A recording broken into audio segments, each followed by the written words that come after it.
ولاگ امروز خوش اومدین. کم به صورتم رسیدم و رفتم قابل من رو آب کردم و سیب زمینی و تخم مرغ گذاشتم داخلش تا قشنگ بپزه. وقتی هم که پخت شروع کردم به پوست کندن سیب زمینی ها و تخم مرغ ها و در حین کار نزدیک بود دستم بسوزونم، ولی خب جان سالم به در بردم از پوست کندنش و اینجا هم که دیگه می‌بینید آخراشه و شروع کردم به پوره کردن سیب زمینی ها و دادا و آقای همسر سس و سوسیس رو آورد و من سوسیس رو رنده کردم داخل سالاد و لوبیا و خیارش رو یادش رفت، قرار بود که اونجا باز بگیریم.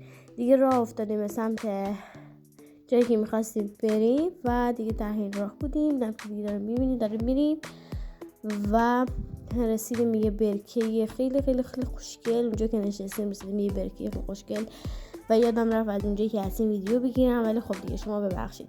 اومدیم اینجا نشستیم، یه هاپو هم اینجا بود تا صبح هوامون رو داشت و ما هم گرفتیم و خوابیدیم تا نزدیکای از اون صبح راهی خونه شدیم و اومدیم دیگه.